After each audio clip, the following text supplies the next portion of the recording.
गुरुर्ब्रह्मा गुरुर्विष्णुः गुरुर्देवो महेश्वरः गुरुः साक्षात् परं ब्रह्म तस्मै श्री गुरवे नमः।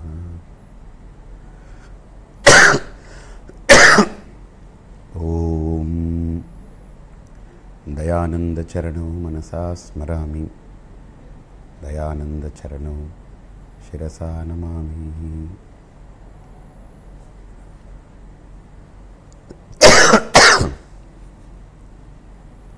ఈరోజు మీ ముందుకి ఒక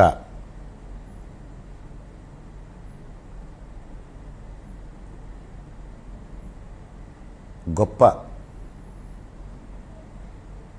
రహస్యాల్ని బయటపెట్టినటువంటి అంశాలు యావత్ సమాజానికి పంచాలనే ఉద్దేశంతో ఈ నవరాత్రుల్లో మహానవమి సందర్భంగా మీ ముందుకు వస్తున్నాను. గత వారం రోజులుగా జరుగుతున్నటువంటి హిందూ ధర్మ పరిరక్షణ యజ్ఞంలో కొంతమంది సోషల్ మీడియాలో అక్కసు కక్కుతున్నారు, విషం కక్కుతున్నారు. దాంట్లో కొంతమంది అంటారు మదర్ తెరేసాకు భారతరత్న ఇవ్వడం పట్ల బాధని వ్యక్తం చేశారు పరిపూర్ణానంద స్వామి గారు. అయితే భారతదేశంలో హిందూ సమాజంలో కొంతమంది బాబాల్ని చూపించి వీళ్ళు రేపులు చేశారు, వీళ్ళు మానభంగాలు చేశారు, వీళ్ళ పరిస్థితి ఏమిటి అని అడిగారు. నేను ప్రశ్న చెప్పాలి, వాటికి సమాధానం చెప్పాలి. నేను హిందూ సమాజంలో ఉన్నాను, తప్పించుకొని వాళ్ళని ఏ హిందూ పీఠాధిపతి కానీ హిందూ మఠాధిపతి కానీ వెళ్ళి వాళ్ళ తరపున వాళ్ళు చేసింది మంచిది, లేదు వాళ్ళని సమర్థించడం, లేదు వాళ్ళ కోసం కోట్లు డబ్బులు చెల్లించి వాళ్ళని విడిపించాలనుకోవడం ఏ పీఠాధిపతి ఏ మఠాధిపతి చెయ్యలేదు. వాళ్ళు పొరపాటు చేశారు, వాళ్ళని శిక్షించమని చెప్పి కోర్టు ఆదేశించింది, వాళ్ళు శిక్షను పొందుతున్నారు. అది హిందూ మతంలో ఉండే తప్పు కాదది. ప్రియ సహోదర సహోదరులారా, మీరు కొద్దిగా ఓపికగా వినాలి. ఇప్పుడు హిందూ ధర్మములో ఉండే లోపం కాదది, అది వ్యక్తిలో ఉండే రాగద్వేషాలు.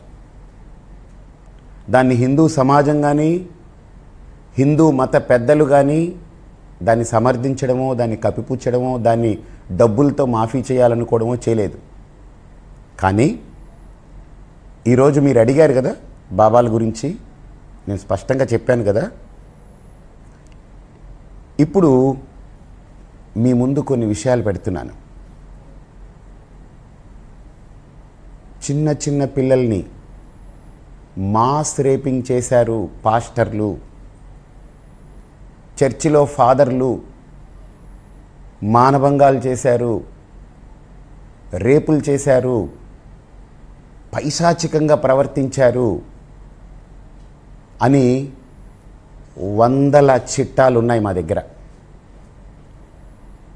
దాన్ని ఎలాగా కప్పిపుచ్చుకోవాలో తెలియక మీ అందరికీ పెద్ద పోపు గారు దాన్ని ఎలాగా కప్పిపుచ్చాలనే ఆలోచనతోటి ఎన్ని వేల కోట్లైనా ఇచ్చి దాన్ని కప్పిపుచ్చాలి, దాన్ని తొక్కిపెట్టేయాలి బయటికి రాకుండా అని చూస్తే యునైటెడ్ నేషన్ ఆర్గనైజేషన్స్ వాళ్ళు యుఎన్ఓ అంటారు, మొత్తం బాహాటంగా బయటపెట్టి ఈ రోజుకి వాళ్ళు అడిగే ప్రశ్నలకి పోపు గారు సమాధానం చెప్పుకోకుండా ఆయన తప్పించుకుంటున్నారని నేను చెప్పింది కాదు అది. విదేశాల్లో పోపు గారి గురించి యుఎన్ఓ రాసింది.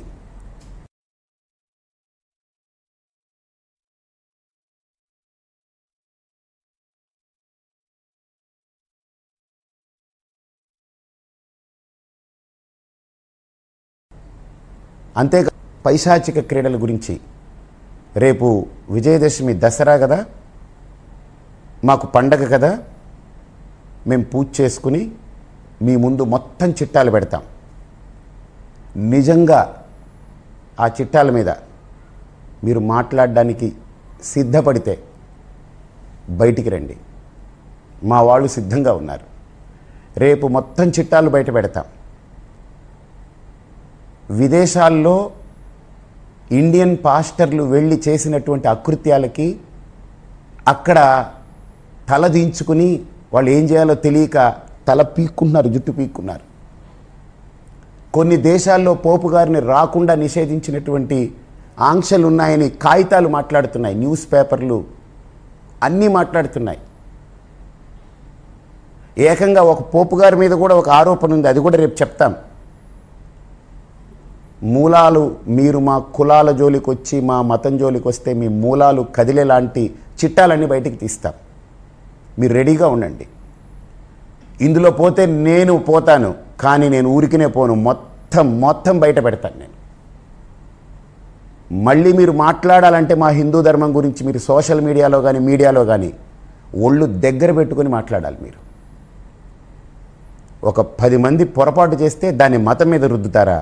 మీ మతంలో వేల మంది ఇదే పనిగా కొన్ని లక్షల మానభంగాలు, రేపులు, మర్డర్లు, పైశాచిక క్రీడలు చేస్తే వాటిని మీరు కప్పిపుచ్చుకుంటారా? వాటిని పోపు గారు కూడా కప్పిపుచ్చుతారా? వేల కోట్లు ఇచ్చి దాన్ని మాఫీ చేస్తామంటారా? ఈ మొత్తం ఆ రాకెట్ అంతా కూడా ఇప్పుడు అడిగారు కాబట్టి మాకేదో ఒక డేరా బాబానో లేకపోతే ఇంకో పులిహార బాబానో, అసలు వీళ్ళందరినీ బాబాలుగా ఎవరు గుర్తించారో మాకు తెలీదు. వాళ్ళు హిందువులుగా ఉన్నారు, లేకపోతే సిక్కులుగా ఉన్నారో, లేకపోతే ఏ మతాల్లో ఉన్నారో తెలీదు. వాళ్ళ మీద వచ్చినటువంటి ఆరోపణలని మీరు మొత్తం ధర్మం మీద రుద్దుతారు కదా. అంటే మీ అకృత్యాలు మేము ప్రశ్నిస్తే వ్యక్తిగత దాడులకు దిగుతారు. మీరు వ్యక్తిగత దాడులకు దిగుతున్నారు కాబట్టి మీ మూలాల మీద కొడతాం. మీ మూలాల మీద కొడితే ఒక్క పాస్టర్, ఒక్క ఫాదర్ కూడా బయట తిరగలేరు. ఆ తర్వాత మీరు అనుకుంటున్నారేమో నాకేం జరిగినా ఐఎమ్ నాట్ వరీడ్, నేను మళ్ళీ పుడతాను ఈ భూమి మీద, ఈ భరతమాతకు సేవ చేసుకుంటాను. ఇది మాత్రం సత్యం. కానీ మీ మూలాలని కదపకుండా మాత్రం నేను ఊరుకోను. మీరు చేతులు పెట్టి ముడుతున్నారు పదే. అంతేకాదు, మీకు సిగ్గుంటే, మీకేమాత్రం ఆత్మాభిమానం ఉంటే మీరు కన్వర్ట్ అయిన తర్వాత మీరు మళ్ళీ మా హిందువుల పేర్లు ఎందుకు పెట్టుకుంటున్నారు? సతీష్ అని, లేకపోతే శివ అని, లేకపోతే ఇంకోటిని జాన్ అని పెట్టుకోండి, అబ్రహం అని పెట్టుకోండి, సెబస్టియన్ అని పెట్టుకోండి, లేకపోతే యెహోవా అని పెట్టుకోండి, ఇంకోటి పెట్టుకోండి. మీకు ఏమాత్రం ఆత్మాభిమానం ఉంటే మీరు మతం మారిన తర్వాత మీ పేరు కూడా మార్చుకోండి. మీ పేరు హిందువుల పేరు ఎందుకు పెట్టుకుంటున్నారు? హిందువులు ప్రసాదం తినకూడదని ప్రచారాలు చేస్తారు, కానీ హిందువుల పేర్లు పెట్టుకుంటారా మీరు? ఈ లింగం లేకపోతే శంగం, కంగం అనుకుంటూ ఏమిటి పేర్లు? మీరు తెలుగు పేర్లు, హిందువుల పేర్లు మీరు ముట్టుకోకండి. ఇదంతా సంస్కృత శబ్దాలు. మీకు సిగ్గుంటే, ఆత్మాభిమానం ఉంటే ఈ పేర్లు మార్చుకోండి. మీరు కూడా మీ గ్రంథంలో చెప్పబడ్డటువంటి విలియమ్స్, విల్సన్, లేకపోతే జాన్, అబ్రహాం పెట్టుకోండి. అంతేకాదు, ఈరోజు మేము దళితుల్ని ఉద్ధరిస్తున్నామని చెప్పి మాట్లాడుతున్నారు కదా, ఎంతమంది దళితులు బాధపడుతున్నారో, ఎంతమంది బడుగు బలహీన వర్గాలు బాధపడుతున్నారో వాళ్ళ ఆత్మాభిమానాన్ని దెబ్బగొట్టి మీరు ఆ బాధలన్నీ మీకు వినిపిస్తాం ప్రతిరోజు. ఇక మీకు పండగే. ఇక మీకు అసలు నిద్ర పట్టనివ్వను. నేను పడుకోను, మిమ్మల్ని పడుకోనివ్వను. ఎందుకంటే మీరు మా మూలాల జోలికి వస్తున్నారు, మా జోలికి మీరు తీవ్రంగా వస్తున్నారు. మీకు కులాలు కావాలి, హిందువుల పేర్లు కావాలి. మతం మార్చుకున్న తర్వాత నీకు కులం ఎక్కడదయ్యా? ఏం బైబిల్లో కులాలు ఉన్నాయా చెప్పండి? మీరైతే ప్రొటెస్టెంట్ అవుతారు, లేదా క్యాథలిక్స్ అవుతారు, లేదా రోమన్స్ అవుతారు, లేదా పెంతకోస్తు అవుతారు. ఇదే మీది. మీరు మళ్ళీ మతం మారిన తర్వాత చౌదరి, రావు, మళ్ళీ రెడ్డి, ఇవన్నీ ఎందుకు? మతం మారిన తర్వాత, మతం మార్చుకున్న తర్వాత మా హిందూ సమాజం వద్దు అనుకుని మీరు ఇంకొక మతంలోకి వెళ్ళిన తర్వాత మీరు మొత్తాన్ని పక్కకు పెట్టండి. మీకు నచ్చలేదు కదా, మీకు స్వేచ్ఛ ఉంది, వెళ్ళండి. హిందూ మతంలోకి, హిందూ ధర్మంలోకి ఎవరు వచ్చినా సరే వాళ్ళకి హిందూ ధర్మం ప్రకారం, హిందూ స్వేచ్ఛ ప్రకారం వాళ్ళు హాయిగా ఉండేలాంటి ఒక అద్భుతమైనటువంటి ఒక పటిష్టమైన ప్రణాళికతో విజయదశమి నాడు రేపు వస్తాను. ప్రియ సహోదర సహోదరులారా, మీ అందరికీ విజయదశమి నాడు ఒక అద్భుతమైన కానుక. మొత్తం ప్రపంచవ్యాప్తంగా పాస్టర్లు, ఫాదర్లు చిట్టాలంతా కూడా బయట పెడతాను రేపు. మీరు నిజంగా ఏమాత్రం విశ్వసనీయత, నిజాయితీ ఉంటే ముందు వాటిని కడుక్కోండి. మీరు పోపు గారి దగ్గరికి వెళ్ళి, అయ్యా ఎందుకయ్యా మాకింత అవమానం చేసేసావు, నువ్వు మత పెద్దవి, నువ్వు సెటిల్మెంట్ చేస్తున్నావేంటయ్యా, సెటిల్మెంట్ చేసుకునేదే మనం, ఎందుకయ్యా ఇలాంటి పనులన్నీ చేస్తున్నావు, ఇదిగో ఇలా అన్నీ వచ్చాయి అని మీరు చెప్పి ఆయన్ని మీరు ఎలాగన్నా మీ అశుద్ధిని, మీ పాపాన్ని కడుక్కోండి. మా మీద పడకండి. మా మీద పడ్డారా? ఇంకా చాలా చాలా తీసుకొస్తున్నాం, ఇంకా తెస్తాం. మేము మెల్లగా చేద్దాం అనుకునేది ఇప్పుడు తొందరగా జరుగుతుంది. కాబట్టి ఇలాగ రెచ్చగొట్టి హిందూ సమాజాన్ని మళ్ళీ విచ్ఛిన్నం చేసే ప్రయత్నాలు చేయకండి. మీరు ఈ రోజున ఈ దేశంలో ఉంటూ ఈ దేశ సంస్కృతిని సమూలంగా నాశనం చేసే ప్రయత్నాలు చేస్తున్నారు. మీరు ఈ సంస్కృతి మూలాల మీద దెబ్బ కొడుతున్నారు. కాబట్టి వీటిని ఇంకా హిందూ సమాజం భరించదు. Finish, enough is enough. మాకు ఇంకా ఈ కాంప్రమైజ్లు అవ్వాల్సిన పని లేదు. అలాగే ప్రభుత్వాలు కూడా సెక్యులర్ విధానాల్లో మా దేవాలయ వ్యవస్థల్ని దయచేసి నడపొద్దు. మీకు పదే పదే చెప్తున్నాం, పక్కా హిందూ విధానంలోనే నడపండి. రెండోది, దేవాలయాల్ని రాజకీయాలకి అడ్డాగా మార్చొద్దు. దేవాలయాల్ని పవిత్రమైన హిందూ వ్యవస్థకు ఆలంబనగా తీర్చిదిద్దే ప్రయత్నం చేయండి. ఏ ప్రభుత్వము ఆ దిశగా ప్రయత్నం చేస్తుందో మొత్తం హిందూ సమాజం మీకు రుణపడి ఉంటుంది. ఖచ్చితంగా మేమందరం ఖచ్చితంగా హిందూ సమాజం మీకు నిలబడతాం. అంతేగాని మీరు పవిత్రమైనటువంటి దేవాలయాల్లో ఒక బోర్డును నియమించేటప్పుడు సెక్యులర్లు, మాకు అన్ని మతాలు సమానమే, మేము అందరు మతాలతో రాసుకుంటాం అది మీ అంశాలవి, మాకు అనవసరం. కానీ అతను నిఖరమైనటువంటి హిందువుగా, హిందూ ప్రమాణాలు తెలుసున్నటువంటి వ్యక్తిగా, మీకు ఎస్సీ, ఎస్టీ, బీసీ కులాల్లో హిందుత్వం కోసం అంకితమైపోయినటువంటి వాళ్ళు, విఘ్నత ఉన్నవాళ్ళు, విద్యా నిపుణులు, ధర్మాన్ని అర్థం చేసుకున్న వాళ్ళు. అంతేకాదు, మనం ఒక బాధ్యత ఇస్తే ఒక పైసా కూడా వాళ్ళు ముట్టుకోకుండా భగవత్ సేవగా చేసేటువంటి వాళ్ళు. మీకు ఎంతమంది కావాలో పేర్లు ఇస్తాం. ఎస్సీ, ఎస్టీ, బీసీ ఈ కులాల్లో ఉన్నారు, కుప్పలు తెప్పలుగా ఉన్నారు మా దగ్గర. వాళ్ళందరి గురించి మేము పూర్తిగా తెలుసుకుని, వారి నిబద్ధత తెలుసుకుని, వారికి ఏదైనా ఈ సమాజంలో అలాంటి ఒక స్థానం కల్పించాలని కోరుకుంటున్నాం. మీకు నిజంగా ఒక బీసీకి ఇవ్వాలా అనుకున్నారా? ఆ బీసీ లిస్ట్ అడగండి మమ్మల్ని, మేము ఖచ్చితంగా ఇస్తాం. మీకు పేరు ఉంటుంది. హిందూ సమాజం మొత్తం అబ్బా మీరు పార్టీలకు అతీతంగా, రాజకీయాలకు అతీతంగా దేవాలయ వ్యవస్థని అద్భుతంగా నిలబెడుతున్నారని మేమంతా నిలబడతాం ఖచ్చితంగా.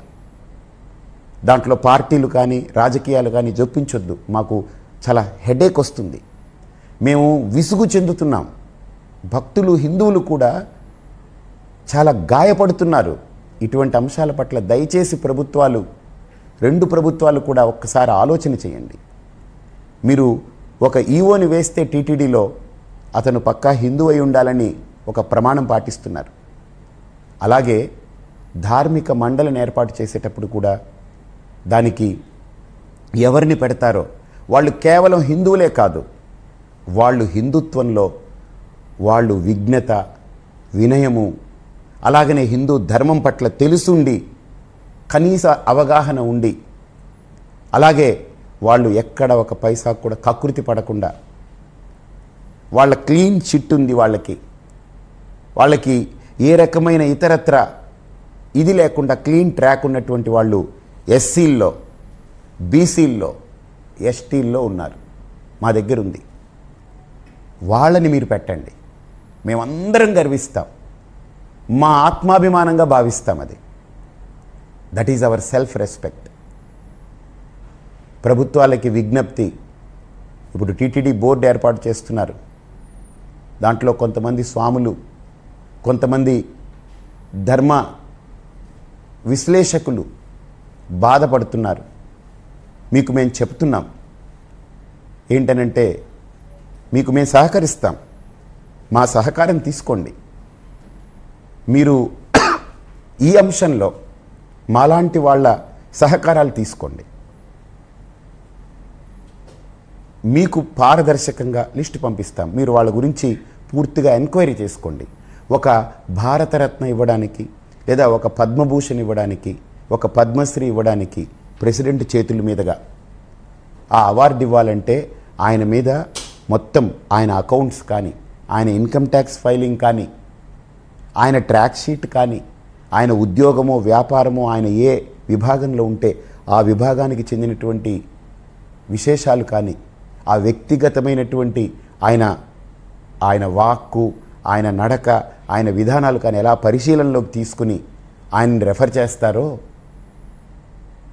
ఒక ప్రెసిడెంట్ దగ్గర నుంచి తీసుకునే అవార్డుకే అన్ని పరిశీలన చేసేటప్పుడు అఖిలాండ కోటి బ్రహ్మాండ నాయకుడు, ఈ అండపిండ బ్రహ్మాండాలకి ఆయనే అధినేత ఆయన వెంకటేశ్వర స్వామి దగ్గర కానీ, శివుడి దగ్గర కానీ ఎక్కడ హిందూ దేవాలయాలు ఉన్నాయో ఆ దేవాలయాలన్నీ ప్రభుత్వం చేతుల్లో ఉన్నటువంటి, ప్రభుత్వ నిర్వహణలో జరుగుతున్న దేవాలయాలకి ధార్మిక మండలి, ధర్మకర్తల మండలి, ఈవోలు వేసేటప్పుడు ఖచ్చితంగా ప్రెసిడెంట్కి ఇచ్చిన మర్యాద కంటే కొన్ని వందల రెట్లు, వేల రెట్లు ఆ మర్యాదని ఆ హిందూ దేవాలయాల్లో ఉన్నటువంటి దేవతల స్థానానికి ఇచ్చి తీరాలి.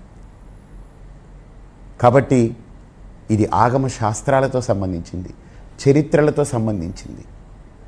ఒక వ్యక్తికి అర్హత లేకుండా మనం పొరపాటు చేసి పద్మశ్రీ ఇస్తే దాన్ని మళ్ళీ సరిదిద్దుకోవచ్చు, తీసేసుకుని, అరే మాకు తెలీదు ఇవన్నీ, మాకు ఇప్పుడు తెలిసి వచ్చిందని వెనక్కి తీసుకోవచ్చు. ఈవెన్ భారతరత్న అయినా సరే తీసుకోవచ్చు పొరపాటు జరిగి ఉంటే. కానీ ఒకసారి ధార్మిక మండలిలో కానీ, ధర్మకర్తల మండలిలో కానీ, ఒక ఈవో స్థానంలో కానీ ఒక వ్యక్తిని కూర్చోబెట్టామనంటే, అక్కడ ఏదైనా తెలిసి తెలియక ఒక విధానాలు చేపట్టారంటే మొత్తం ఆగమ శాస్త్రమే ఒక పెద్ద గ్లానిలో పడిపోతుంది. ఆగమాలని, సంస్కృతుల్ని అలాగ గ్లానిపరిచేటువంటి హక్కు ఎవ్వరికీ లేదు. ఎందుకంటే మనం ఈ ధర్మంలో పుట్టాం, ఈ ధర్మానికి ఒక ప్రామాణికత ఉంది. కాబట్టి మీరు దయచేసి మాలాంటి వారి సహకారం తీసుకోండి. మాకే పదవులు వద్దు, మేము పదవుల్లో కూర్చోం. ఎందుకంటే మేము అక్కడ కూర్చుంటే ఇది చెప్పడానికి ఎవరుండరు. కాబట్టి అది అక్కర్లేదు. మేము కోరుకునేది ఆ పదవిలో సురక్షితమైన వ్యక్తి ఉండాలి. ఒక ట్రైన్ నడిపేటప్పుడు డ్రైవరు సురక్షితంగా ఉండాలని కోరుకుంటాం. ఒక కారు నడిపేటప్పుడు, బస్సు నడిపేటప్పుడు, స్కూటర్ నడిపేటప్పుడు డ్రైవరు సురక్షితంగా ఉండాలని కోరుకుంటాం. ఎందుకంటే ఆయన సురక్షితంగా ఉంటే వందలాది ప్రయాణికులు సురక్షితంగా ఉంటారు, సురక్షితంగా వాళ్ళ గమ్యాన్ని చేరుతారు. అలాగే ధర్మకర్తల మండలి కానీ, ఈవో కానీ ఈ ఆగమాలని, ఈ ధర్మాలని నడిపించేవాళ్ళు. అక్కడ కూర్చుని విధి విధానాలతో ఆ నడిపించే వాళ్ళు సురక్షితంగా ఉన్నారా లేదా ఒక్కసారి మీరు చూసుకోండి. కేవలం రాజకీయ నిర్వాసితమైనటువంటి అంశంగా మార్చొద్దు. దయచేసి అలా మీరు మా అందరినీ పరిగణలోకి తీసుకుంటే హిందూ సమాజాన్ని మీకు తప్పకుండా మేము సహకరిస్తాం. మీకు చెడ్డ పేరు రాని విధమైనటువంటి వ్యక్తిత్వాల్ని మేము మీకు అందిస్తాం. వాళ్ళ వల్ల మీరే చూడండి, మీరే చెప్తారు, అరే ఒక అద్భుతమైన వ్యక్తిత్వాలను వీరు అందించారనేటువంటిది మీరే చెప్తారు. ఇప్పుడు మీరు పివిఆర్కే ప్రసాద్ గారిని ధర్మ ప్రచార ట్రస్ట్కి, ధర్మ పరిరక్షణ ట్రస్ట్కి, హిందూ ధర్మ పరిరక్షణ హెచ్డిపిటికి మీరు ఒక చైర్మన్గా పెట్టారు. ఒక్క మచ్చ ఉందా? మచ్చలేని మహారాజులాగా ఒంటి చేత్తో అద్భుతంగా నడిపించారు. ఆయన ఈరోజు మా మధ్యలో లేకపోయినా అలాంటి వాళ్ళు ఎస్సీల్లో, బీసీల్లో, ఎస్టీల్లో, రెడ్లల్లో, కాపుల్లో, కమ్మల్లో, వెలమల్లో, బ్రాహ్మల్లో, కోమట్లో, రాజుల్లో అన్ని వర్ణాల్లో ఉన్నారు. ఒక కులం చెడ్డది కాదని మనమే అంటున్నాం. ఏ కులము చెడ్డది కాదు. అక్కడ మనిషిలో చెడ్డతనం ఉంటే అది అన్నిటికీ వర్తిస్తుంది.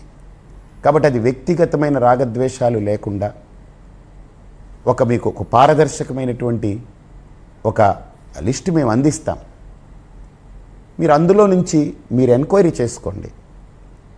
మీకు సబబు అనిపించింది మీరు తయారు చేసుకోండి. ఎందుకంటే మేము కోరుకునేది మాకు డ్రైవరు చాలా సేఫ్గా ఉండాలి. మాకు హిందూ డ్రైవర్ కావాలి, పక్కా హిందూ డ్రైవర్ కావాలి, స్వదేశీ హిందూ డ్రైవర్ కావాలి. అనుమానమే లేదు.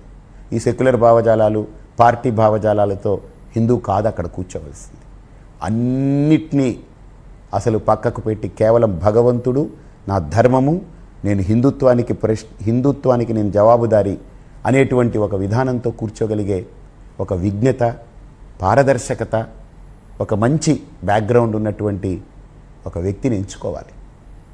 కాబట్టి మీరు దయచేసి ప్రభుత్వం కూడా ఈ విషయాన్ని మనసులోకి తీసుకుంటుందని, నేను ప్రభుత్వాన్ని ఆక్షేపించట్లేదు, ఒక్కసారి సవరించుకోండి అని విజ్ఞప్తి చేస్తున్నాను.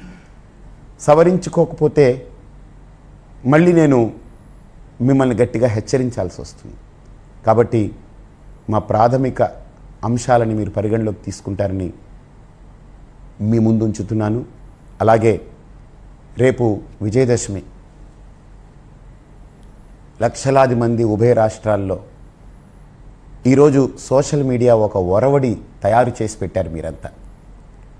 అంటే మనం అనుకున్నాం మీడియాకు, ప్రింట్ మీడియాకు ఒక పరిధి ఉంటుంది, కానీ సోషల్ మీడియాకు ఒక పరిధి అనేది లేదు, కీలేరు. ఎందుకంటే జగమంత కుటుంబం నాది అన్నట్టు విశ్వవ్యాప్తమైంది. అలాంటి సోషల్ మీడియాలో తెలుగు వాళ్ళు వాళ్ళ ప్రతిభని చూపించారు. ఏంటంటే ఒక ఫేస్బుక్ ద్వారా ఒక హిందూ ఉద్యమం ఎలా చేయొచ్చు, ఎవరి ఇంట్లో కూర్చుని వాళ్ళు బయటికి రానక్కర్లేకుండా మొత్తం సమాజాన్ని ఎలా కదపొచ్చు, ఎలా లేపి కూర్చోబెట్టొచ్చని సోషల్ మీడియాని ఇలా వాడుకోవచ్చా, అబ్బా వాడకం ఇంత గొప్పగా ఉంటుందా అని తెలుగు ప్రజానికం ఈరోజు హిందువులు చూపించినటువంటి ఒక గొప్ప ఒరవడి ఇప్పుడు ప్రతి ఒక్కరూ మొదలు పెడుతున్నారు. ఫేస్బుక్లో లైవ్ పెట్టి మనం ఇంత చెయ్యొచ్చా అని మన తెలుగు వాళ్ళు, ప్రత్యేకించి తెలుగు హిందువులు, హిందూ సమాజం చేసినటువంటి ఈ ఒరవడికి ఇప్పుడు ప్రతి రాష్ట్రంలో, ప్రతి దేశంలో దీన్ని అవలంబించాలనేటువంటి ఒక చర్చ జరుగుతూ ఉంది. దానికి తెలుగు ఉభయ రాష్ట్రాల్లో ఉన్నటువంటి ప్రతి హిందువుకి ఇది గుర్తింపు. మీరందరూ ఎదురు చూస్తున్నారు పరిపూర్ణానంద స్వామి విజయదశమి నాడు ఏదో చెప్తానన్నారని. ఒకటి అద్భుతమైనటువంటిది మీకు ప్రకటించబోతున్నాను. రేపు ప్రకటించబోయేటువంటి ఆ ప్రకటన మన హిందూ సామ్రాజ్యాన్ని ఈ ఉభయ రాష్ట్రాల్లో సుస్థిరపరుస్తుంది. ఈ ఉభయ రాష్ట్రాల్లో హిందూ సామ్రాజ్యాన్ని సుస్థిరపరచడమే కాదు, యావత్ దేశానికి ఒక సందేశం ఇవ్వబోతున్నాం మనం. ఇది మా హిందూ సమాజమని మీరు చూద్దురు కానివ్వండి, ఎంత ఆనందపడతారో మీరు చూస్తారు. ఒకప్పుడు ఛత్రపతి శివాజీ కత్తితోటి హిందూ సామ్రాజ్యాన్ని సుస్థిరపరిచారు. బాగా చూడండి, కొంతకాలం దాటింది, మన హిందూ సామ్రాజ్యాన్ని మళ్ళీ కలంతో సుస్థిరపరుచుకున్నారు. ఇప్పుడు మన హిందూ సామ్రాజ్యాన్ని మన గళంతో మనం సుస్థిరపరుచుకుంటాం. మనకున్నటువంటి వాక్కు, మనకున్నటువంటి ఆయుధం, మన వాక్కే మన ఆయుధం. మాట్లాడదాం. ఎలా మాట్లాడాలి, ఏం మాట్లాడాలి? మాటతో ఏదైనా సాధించుకోవచ్చు. మన మాటకి ఆ శక్తి ఉండాలి. మనం మాట్లాడితే ఆ మాట వెనక ఒక నిజాయితీ ఉండాలి, దాడి ఉండకూడదు. మన మాట వెనక మన ఆవేదన బయటికి వ్యక్తం కావాలి. మన మాట వెనక మనమేమి సంకల్పిస్తున్నామో ఆ సంకల్పం వ్యక్తం కావాలి. కాబట్టి ఆ ఒక అద్భుతమైన ప్రకటన, ఇది నా ప్రకటన కాదు. అమ్మవారు కొంతమంది పెద్దలని దేశ విదేశాల్లో, కొంతమంది ఆంధ్ర తెలంగాణల్లో, అలాగే ఉత్తర దక్షిణ భారతాల్లో పెద్దలందరినీ సంప్రదించి ఆ పెద్దల యొక్క మార్గదర్శనంలో ఒక అద్భుతమైన ప్రకటన రేపు నా నోటిని అమ్మవారు ఆయుధంగా మలుచుకొని చెప్తుంది. విజయదశమి నాడు అమ్మవారు కానుక ఇస్తుంది. రేపు హిందువులకి అసలైన పండగ 2017 సెప్టెంబర్ 30వ తేదీ నుంచి మొదలవుతుంది. తప్పకుండా వేచి చూడండి. అయితే రేపు మధ్యాహ్నం ఈ ప్రకటన 12:47 ఈ ప్రకటన చేస్తాం. ఎందుకంటే మనకు పండగ విజయదశమి ముహూర్తం. అది రాక్షసులపై విజయం సాధించి అమ్మవారు విజయ బావుటాను ఎగరవేసి రాక్షస కృత్యాలకి చరమగీతం పాడి సజ్జనులందరికీ కూడా స్వేచ్ఛని, ఆనందాన్ని అనుగ్రహించినటువంటి రోజు. రేపు మనం ఆ అమ్మవారిని మళ్ళీ తిరిగి తీసుకొచ్చుకుంటాం. మీ అందరికీ ఒక విజ్ఞతతో చెప్తున్నా, పరిపూర్ణానంద అనే నేను ఒక కాలానికి పరిమితమైన వ్యక్తిని. ఈరోజు ఉంటాను, రేపు ఉంటే అమ్మవారు కళ్ళు తెరిపిస్తే కళ్ళు తెరుస్తాను. ఇదంతా అమ్మవారి దయ, ఒక కాల నిర్ణయం. కానీ ఒక సుస్థిరమైన వ్యవస్థ కావాలి మనకు. వచ్చిపోయే వ్యక్తులు చాలామంది ఉంటారు, వ్యక్తులు వస్తారు పోతారు, కానీ వ్యవస్థ స్థిరంగా నిలబడాలి. కొన్ని వందల సంవత్సరాలకి ఒక ప్రాతిపదిక పడాలి, ఒక పునాది పడాలి. మన మూలాలు, మన కులాలు, మన సంస్కృతి, మన పద్ధతుల మీద ఎవ్వరు చెయ్యి వేసినా మనం చెయ్యి వేయలేని విధంగా ఒక అద్భుతమైనటువంటి ఒక కంచు కోటని పెద్దలందరూ చాలా అద్భుతమైనటువంటి మేధా సంపత్తితో దాన్ని సిద్ధం చేస్తున్నారు. ఈ దేశంలో ఉన్న వాళ్ళు ఎంత తాపత్రయపడుతున్నారో అలాంటి రోజు ఈ రాష్ట్రానికి రావాలని కోరుకుంటున్నారో, అమెరికాలో, ఆస్ట్రేలియాలో, దుబాయ్లో, యూరోప్లో, లండన్లో, శ్రీలంక, మలేషియా, సింగపూర్, ఇలా ఎన్ని దేశాల్లో ఉండి వాళ్ళు తపన చెందుతున్నారు. మనకంటే 100 రెట్లు తపన. డాక్టర్లు, ఇంజనీర్లు, అక్కడున్నటువంటి అటార్నీసు, అక్కడున్న వ్యాపార సంస్థలు ఉన్నటువంటి వాళ్ళందరూ ఎదురు చూస్తున్నారు ఈ ముహూర్తం కోసం, ఈ ఒక గొప్ప శుభ పరిణామం కోసం. మనందరం కలిపి దీన్ని సాధిస్తాం. తెలుగువాడంటే ఏదో కబుర్లు చెప్పేస్తారు, తర్వాత చెల్లాచెదరవుతారనేటువంటి ఒక అపవాదు కూడా ఉంది. ఆ అపవాదు తప్పు. మేమందరం తెలుగు వాళ్ళ ఒక కట్టుకు వచ్చామా? జల్లికట్టు కాదు, ఇది ఒక జాతి కట్టు అని మనం చూపిద్దాం. జల్లికట్టుకే ఒక ప్రాంతానికి సంబంధించిన ఆ సంప్రదాయ క్రీడని వాళ్ళు ఎంత ఒక కట్టుతో సాధించుకున్నారు. ఇది మొత్తం సంప్రదాయాన్ని, మన ధర్మాన్ని, మన జాతిని మనం మళ్ళీ తిరిగి ఈ భూమి మీద ప్రతిష్ఠించుకునేదానికి మనందరం కంకణబద్ధులమై ఉందాం. రేపు విజయదశమి నాడు దసరా రోజు మీకు ఆ కానుక ఇస్తాను. అలాగే ప్రియ సహోదరి సహోదరులకు కూడా రేపు సాయంత్రం వాళ్ళకి ఈ చిట్టాలన్నీ బయట పెడతాను. ఎందుకంటే మధ్యాహ్నం మనం అంత పండుగ మూడ్లో ఉన్నప్పుడు మన విధి విధానాలని మనం చర్చించుకుందాం. అయిన తర్వాత రేపు పండగ నాడే ఫస్ట్ స్టెప్ ఏంటనేది పాపం వాళ్ళు కోరుకుంటున్నారు కదా, మీ బాబాలు ఇలాగా, మీ స్వామీజీలు ఇలాగా, దీనికి ఏమంటారు అని పాపం వాళ్ళు ఎందుకో తెలియదు అడిగి మరీ వాళ్ళు అన్నీ బయట పెట్టించుకుంటున్నారు. నాకు అర్థం కావట్లేదు. నాకు చాలా ఆశ్చర్యంగా ఉంది. అడుగుతున్నారు, అడిగి పెట్టండి, మాదంతా బయట పెట్టండి అని అడుగుతున్నారు. పాపం ఉవ్విళ్ళు ఊరుతున్నారు. 24 గంటలు వెయిట్ చేయండి ప్రియ సహోదరి సహోదరులారా, మీకు అన్ని చిట్టాలు బయటకు వస్తాయి. ఒక్కొక్క చిట్టా మీరు చూస్తే పట్టాలు ఎక్కి పరిగెట్టాలి. ఆ తర్వాత I'm not going to leave, Paripoornananda is not going to finish this. మీరు మా మూలాల మీద దెబ్బ కొడుతున్నారు, మమ్మల్ని గుచ్చి గుచ్చి గుచ్చి మమ్మల్ని హింసిస్తున్నారు. పడ్డాం, ఇంకా పడే అవకాశం లేదు, పడం. మా హిందూ సమాజంలో ఉన్న ప్రతి హిందువు, ప్రతి కులము వాళ్ళు ఈరోజు చెప్తున్నారు, స్వామీజీ మీ వెంట మొత్తం మా కులం ఉంది, మీరు నిలబడితే అన్ని కులాల వాళ్ళు మీ యొక్క మార్గదర్శనం కోసం ఎదురు చూస్తున్నారని. కానీ నేను మార్గదర్శనం చేయగలిగేంత గొప్పవాడిని కాదు. నా వెనక చాలామంది పెద్దలు దీనికోసం రాత్రి పౌళ్ళు కృషి చేస్తున్నారు. వాళ్ళందరి ఒక సమాలోచన, ఒక సమాహారాన్ని తీసుకుని ఒక సింగిల్ వాయిస్ ఉంటే మంచిదని వాళ్ళ అభిప్రాయం. కాబట్టి ఒక్క వ్యక్తి మాట్లాడితే స్పష్టంగా చెప్పాలనుకున్నది, కమ్యూనికేట్ చేయాలనుకున్నది కరెక్ట్గా చెప్పగలిగేటువంటి వ్యక్తిత్వం కావాలని వాళ్ళు కోరుకుంటున్నారు. కాబట్టి అమ్మవారు ఆదేశించింది. కాబట్టి నా వాక్కు ద్వారా మీకు ఇంతమంది తపనని మీ ముందు పెడతాను. మనందరం ఆచరిస్తాం. అందరం కలిసి నిలబడి ఈ ధర్మాన్ని నిలబెడదాం. భారత్ మాతా కీ జై. వందే మాతరం.